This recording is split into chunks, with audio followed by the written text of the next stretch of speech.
안녕하세요, 닥터 썰자입니다.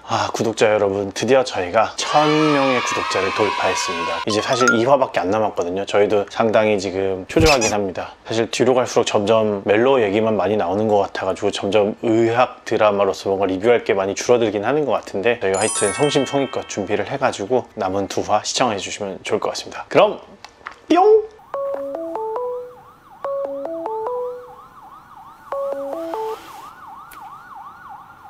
여보세요? 익준아, 여기 어딘지 알겠어? 이익준! 내 말 들려? 야, 이익준! 들려. 잘 들려. 오베에는 되니까 라인 먼저 달고 얼른 CT 찍을게요. 네, 그럼 CT부터 스케줄 잡고 올게요. 왼팔 들어봐.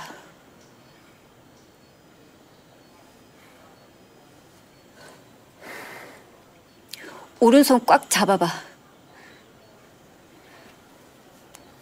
보통 이제 응급실 환자가 있을 때는 교수님한테 직접 교수님들끼리 연락할 일은 사실은 없어요. 응급의학과에서 기본적인 진료를 보고 필요하다면 이제 그 담당 과의 당직이한테 콜을 해서 점점 이게 노티가 올라가는 시스템인데, 가운데 가슴 쪽을 저렇게 주목을 하는 게 뭐냐면, 환자분이 막 의식이 살짝 있거나 없거나 할 때 이쪽이 꽉 이렇게 누르면 통증이 심하거든요. 그럼 그 통증으로 이제 정신을 차릴 수 있는지를 체크를 하는 거예요. 이렇게 뭐 일단 저렇게 응급실로 외상 환자가 왔는데 환자가 어디 아프다고 말을 못하는 그런 상황일 경우에는 일단 제일 중요한 장기부터 먼저 스캔을 하는 거지. 그러니까 저렇게 최대 안전장치를 다 해놓은 상태에서 환자를 평가를 하면서 이제 하나씩 벗기는 거죠. 이제 오베이가 된다는 말은, 환자가 내가 예를 들어서 환자 이름 말해보세요 그러면 자기 이름 말하고, 팔다리 들어보세요 그러면은 팔다리 드는 거를 오베이가 된다고 얘기하지. 저 자꾸 꼬집어 보고 이러는 거는 환자 이제 정신 상태를 보는 거예요. 고통에 반응을 하는지. 다행히 운동신경 쪽에는 무리가 없는 것 같긴 하거든요. 의사들은 아파도 문제가 뭐냐면 스케줄들이 이미 다 잡혀져 있고, 이게 나만의 스케줄이 아니라 환자랑 약속한 거기 때문에 이제 또 외래 간호사들이 다 전화해가지고 외래 취소시키고, 수술장은 또 수술장대로 또 다 취소시키거나 다른 교수님한테 돌리고 이러는데, 그래서 몸 관리를 되게 조심해야 됩니다. 다치면 진짜 되게 큰일 나요, 의사들. 의사로서 좀 무력하죠. 진짜 친한 친구랑 사랑하는 사람이 다쳐도 이제 의료기술, 의학이 발달한 거에서만 지켜보는 거거든요, 지금. 그래서 저런 거 보면 의사들도 함부로 아프면 안 되는 게, 환자들과의 약속들이 있잖아요. 외래 진료가 될 수도 있고 저런 수술이 될 수도 있고, 본인의 진료 차질이 발생을 하면 의사분으로 인해서 이제 치료를 받고 계획 중에 혹은 경과 중에 있으셨던 분들한테도 상당히 지장이 있을 수 있죠. 그렇기 때문에 실제로 지금 이제 응급실에서 행해지는, 혹은 뭐 이제 병원에서 이루어지는 의료인의 폭행이라는 게 의사만 어떤 피해를 받는 게 아니라 그 의사로 인해서 치료를 받으실 수 있는 환자분들한테 피해가 갈 수 있는 거기 때문에 큰 사실 처벌이 이루어져야 된다고도 봐요. 환자분 오른쪽 머리 이쪽 부분에 하얀 게 보이시죠? 이게 종양인데 조직 검사를 해봐야 확진을 할 수 있지만, 일단 MRI 상에서는 수막종이라는 종양으로 의심됩니다. 최송화가 대단한 거예요. 이제 막 내 근처에 막 되게 안 좋은 일이 있으면 웃으면서 환자를 대하기가 힘들거든요, 사실. 그래서 저 얼마 전에 이제 안 좋은 일이 있다 보니까 안 웃고 하면 되게 좀 무뚝뚝하거든요. 그래가지고 환자가 선생님 무서워서 질문을 잘 못하겠다는 이렇게 이야기를 했다 하더라고요. 그 말을 듣고 제가 그런 생각을 했어요. 주업이 의사인데 이거를 그렇게 하면 안 되겠다 해서 며칠 전부터 엄청 웃으면서 지금 진료를 보고 있어요. 이게 이제 CT나 엑스레이, MRI를 볼 때, 저도 이제 우리 환자분들이 혹시 CT를 보게 되면 이제 항상 설명을 드리는 건데, CT에서 보이는 왼쪽 면은 환자분의 오른쪽이에요. 쉽게 생각하면은 우리가 환자분의 모습을 본다라고 생각하면 돼요. 반대로 생각하시면 돼요. 너 이제 너 앞으로 진료 볼 때 되지 않았나? 금요일 오전 한 타임 보는 거 어때? 아닙니다. 괜찮습니다. 뭐가 괜찮아? 펠로우 2년 차면 이제 너 환자 볼 때 됐지. 곧 외래 열어줄 테니까 준비해. 아니요. 아니요. 정말 괜찮습니다. 이제 전공의 때는 외래를 거의 없고, 물론 여는 과도 있어. 성형외과, 안과 이러는 건 전공의 때도 외래 있는데, 대부분 어쨌든 전문의 자격증 따고 외래를 많이 열지. 보통 펠로우 때 이제 조금씩 이제 열어보는 거야. 근데 나도 내 이름을 걸고 하는 거야. 그냥 뇌종양 전문이라고 그래. 이제 두루뭉술하게 이제 하는 거. 근데 이제 그런 게 있어요. 외과는 수술을 잘해야 되지만 내 환자를 내 이름을 걸고 수술하는 것 자체가 엄청 떨려요. 그리고 수술하고 나서 이 환자들이 어떻게 팔로우업이 되는지, 어떤 양상으로 좋아지는지 안 좋아지는지를 보는 것도 되게 중요해요. 옵사믹 아테리 애뉴리즘? 네, DSA 진행할까요? CT 엔지오에서 동맥류 잘 보이니? 네, 잘 보입니다.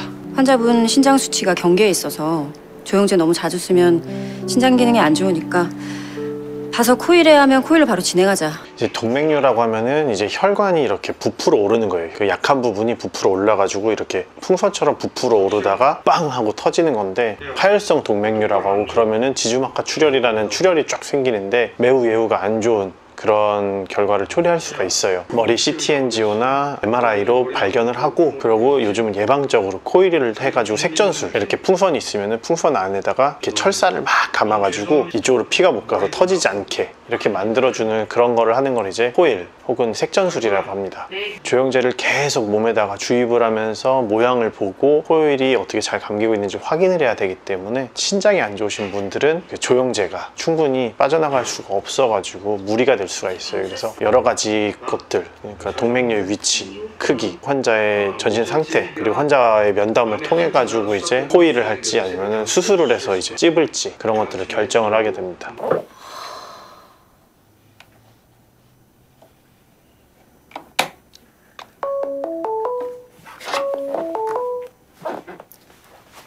지금 보고 있어. 수술을 하면 전신 마취를 하게 되는데, 마취를 하거나 마취를 깨울 때 혈압 변동이 생기면서 동맥류가 터질 수 있습니다.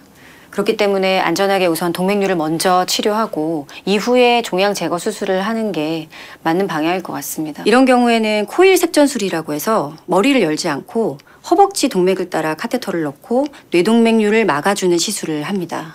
그리고 옵살믹 아테리라고 그러면 아까 저기 보이는 저렇게 이제 뇌경동맥에서 첫 번째로 분지를 하는 게 눈으로 가는 동맥인데요. 그게 막히면 실명을 할 수가 있어가지고 코일을 할 때 이 길은 막히지 않으면서 요 꽈리는 코일을 막는 게 제일 중요한데, 요거를 혹시라도 이제 하다 보면 막힐 수가 있거든요. 그러면은 실명이라는 최악의 상황이 있을 수가 있죠. 두 가지의 다른 질환이 같이 발견되는 경우도 좀 왕왕 있거든요. 그러면은 뭘 먼저 치료를 할지를 중요하게 생각을 하는데, 뇌종양이 정말 커가지고 이 뇌압을 많이 올린다 그러면 이걸 먼저 치료하겠지만, 뇌동맥류는 또 언제 터질지가 또 모르기 때문에 약간 머릿속에 시한폭탄이라고 보통 얘기를 하거든요. 이게 또 터질지 모르니까 수술하고 난 후에 환자 상태가 안정적이지 못할 때 동맥류를 또 먼저 치료하는 경우도 있어요. 어제 이제 문의가 들어왔던 것 중에 하나가, 아니 머리에 있는 동맥류인데 왜 허벅지에서 시술을 하냐고 이렇게 물어보시는 경우도 있더라고요. 근데 머리에는 바로 혈관에다가 저희가 넣을 수가 있겠어요, 없겠어요? 없겠죠. 아무래도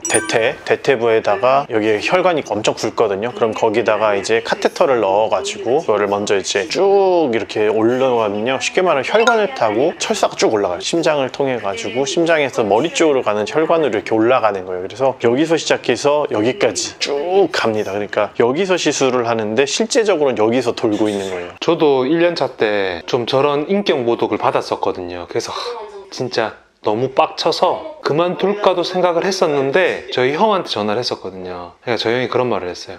야, 그 사람 때문에 네 인생을 왜 망치고 포기하냐고. 그러면 지는 거라고. 그래서 꾸역꾸역 이렇게 버티다 보면 저 욕은 연차가 올라가면서 없어지는 거예요. 약간 루틴이에요, 루틴. 혼날 때 두 가지가 있습니다. 인간적으로 기분 나쁜 혼남이 있고, 스스로도 뭔가 내가 잘못했지 이렇게 생각이 돼가지고 스스로 뉘우치게 되는 경우가 있는데, 항상 후자를 바라지만 때에 따라서는 또 전자가 되는 경우도 있습니다. 춤도 잘 추고 노래 부르는 거 좋아하던 앤데, 지금은 자기가 하고 싶은 말도 제대로 못하고 단추한 게 혼자 못 잠그니 자기가 제일 힘들고 괴로울 겁니다. 처음보다 좋아진 속도가 더뎌서 좀 지치시겠지만 그래도 정말 많이 왔어요.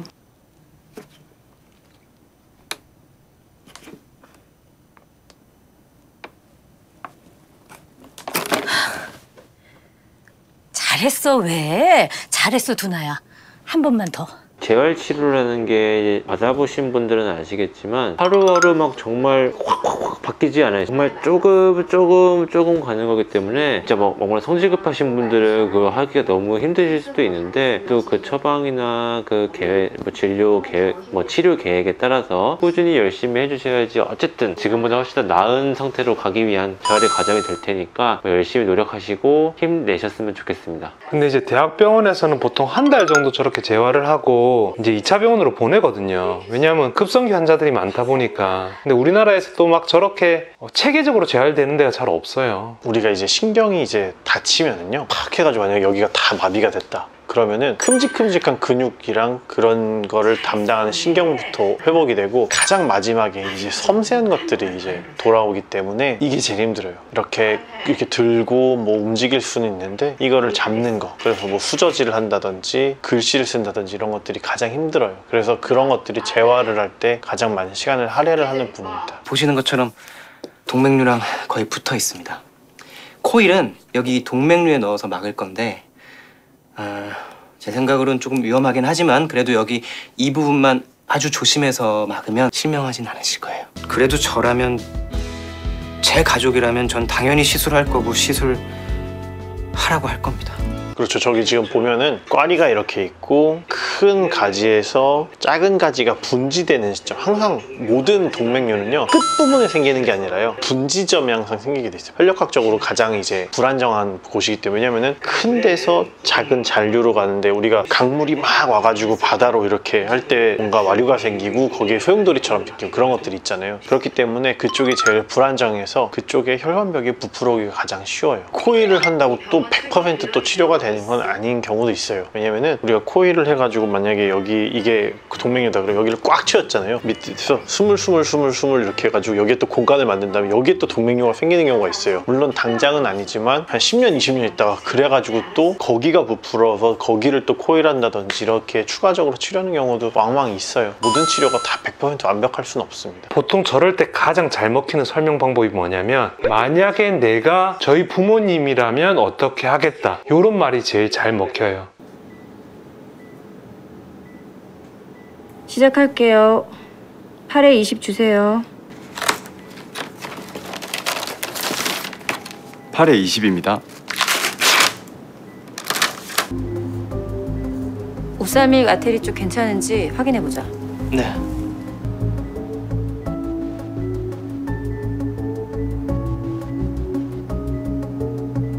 머리 쪽으로 가는 큰 동맥은 이제 익스터널 카로티드 아테리라는 게 있고 인터널 카로티드 아테리라는 게 있는데, 뭐 동원이가 설명을 하고 있을지 모르겠지만 보통 이제 뇌 쪽으로 가는 건 익스터널 카로티드라고 생각하시면 되고, 뭐 인터널 카로티드는 이제 얼굴 쪽으로 가는 큰 혈관이라고 생각하시면 될 것 같아요. 이건 저도 사실 지금 갑자기 얘기를 한 거여서 정확한 건지 한번 확인은 해야 될 것 같아요. 실시간으로 이제 영상을 보면서 우리가 가려고 하는 혈관 쪽으로 잘 가고 있는지, 저걸 까줄 때도 저렇게 까줘야 돼요. 왜냐면 자기가 만지는 면이 시술자들이나 이렇게 같이 닿게 되면 그걸 이제 컨타미네이션, 오염으로 보기 때문에 바깥쪽만 만지고 쫙 벌려서 안쪽은 이제 깨끗한 상태로 우리가 간주를 하는 거니까 기구나 저런 것만 꺼낼 수 있게. 자, 코일은 우리가 이제 엑스레이 같은 거에서 약을 쓰면서 보는 겁니다. 그래서 얇은 철 같은 걸 넣어서 쫙 막아주는 거예요. 뭐 정확하게 말하면 철은 아니죠. 엑스레이를 많이 쐬면 갑상선암이 오거든요. 그래서 목에 저 프로텍트를 해주는 겁니다. 안에도 옷을 저렇게 다 입어요. 그러니까 눈으로 가는 신경을 먹여 살리는 게 옵살믹 아테리라는 그런 이제 눈 동맥이 있을 수가 있고, 그리고 다른 데서 혹시 이렇게 격가지들이 이렇게 들어와 가지고 같이 먹여 살리면 사실 얘가 좀 시술하다 막혀도 얘네들이 좀 버텨주면은 그래도 얘가 유지가 돼 가지고 실명을 안 할 수가 있는데, 얘가 유일한 길이면은 얘가 막혀버리면 어떻겠어요? 큰일이 날 수가 있겠죠. 그렇기 때문에 그 작은 희망마저도 지금 없는 그런 상태라고 보시면 돼요. 그리고 이제 마지막에 확인을 하는 게 코일이 딱 막으면서 이제 옵살믹 아테리가 잘 가는 거. 지금 보이는 저 화면들이 다 엑스레이로 찍는 거예요. 엑스레이로. 2년차 때 RN연차가 진짜 자주 나갔어요. 불미스러운 일이 있어서 나가고 나서는 일이 너무 많다 보니까 나갔는데, 한 명은 마지막에 뽑기 직전에 기간이 정해져 있는데 그 기간 며칠 전에 예비군 훈련 간다고 보내줬더니 안 오는 거예요. 그래서 제가 민년차랑 서울 집까지 찾아갔는데도 안 만나주는 거예요. 그래서 하도 많이 나가니까 교수님들이, 제가 윈년차잖아요, 자꾸 저한테 한번 물어봤어요. 장난삼아, 네가 괴롭히냐고. 저렇게 이제 그 수술용 현미경 마이크로스코피라고 하는데,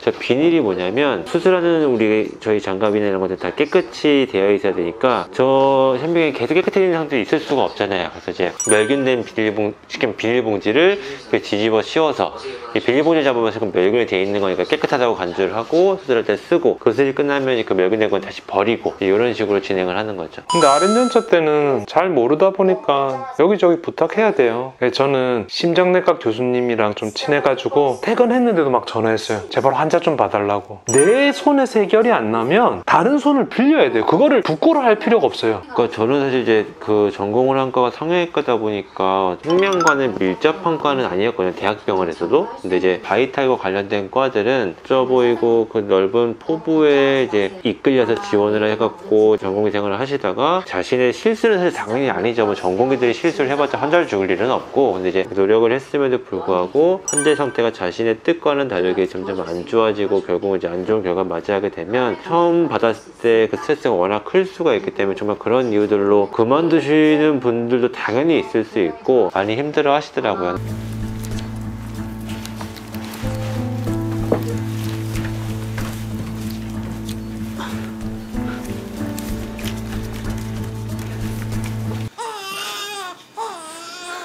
축하합니다. 고생하셨습니다, 산모님. 너 왜 울어? 산모님, 우리 전공이 1년 차가 우네요.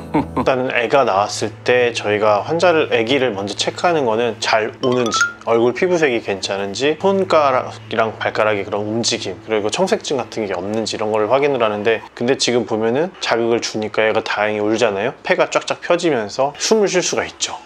얘가 울어야 첫 호흡을 까는 겁니다. 자, 1년차 선생님이 저 모습을 보면서 저런 뿌듯함을 느끼는 사람들이 많거든요. 이제 바이탈이랑 과들의 특성상. 저렇게 등장하지 않죠. 보통 나갔던 애는 조용히 빈자리를 채웁니다. 조용히. 도망갔다 들어올 때가 제일 사실 뻘쭘하긴 해요. 사실 이제 외과는 워낙 레지던트가 없다 보니까 사실 그 누구도 뭐라 안 해요, 잘. 제 아는 사람은 3번 도망갔다 왔어요. 심폐소생술을 시작을 하면 그만하셔도 된다는 말을 하시기 전까지는 멈출 수가 없어요. 보호자분들이 막 이제 좀 멀리 계셔갖고 뭐 오르시는데 오래 걸리면 이제 몇 시간 동안도 해야 되는 경우도 있어요. 사실 언제까지 흉박박을 하라는 그런 규정은 없는데 이런 게 있어요. 구조자가 지치면 하지 말라고는 해요. 힘들어서 더 이상 못할 때까지. 저년차 때는 저렇게 환자가 죽거나 이렇게 하면 되게 내 마음속에 많이 남거든요. 근데 그런 말을 해요. 거기에 너무 마음을 아파하는 의사면 감성적인 의사고, 연차가 올라가고 시간이 지나다 보면 딱딱해져서 아예 못 느끼는 사람도 있고, 제일 좋은 의사는 그거죠. 그런 일이 안 생기도록 더 냉철해지고 실력을 키워라. 그런 말이 있죠. 다른 데도 있는지 모르겠는데 의대에서는 널리 나오는 얘기가 있어요. 동기 사랑은 나라 사랑이다. 위에서 많이 혼나는 것들도 많고, 물론 사랑을 받는 것도 많지만 힘든 일이 있을 때 위 선생님도 많은 도움을 주실 수도 있겠지만, 동기들끼리 끈끈이 이제 사이가 좋고 하면 서로가 도와서 뭐 하나의 일이 힘든 일이 있으면 나눠 살면 그게 정말 2분의 1이 될 수도 있고, 당연한 소리지만 뭐 축하하고 해줄 일은 서로 축하해주면 더 그 행복은 배가 되기 때문에 일을 함에 있어서도 조금 더 좋을 수가 있죠. 하나 이야기를 해주면 쿠르릉 하면 죽지는 않아요. 왜냐? 먼저 번쩍하고 그 다음에 소리가 납니다. 빛이 나고 소리가 나올 때 그 시간까지를 계산을 하면 나로부터 몇 킬로가 떨어져 있네, 이런 계산을 할 수가 있죠.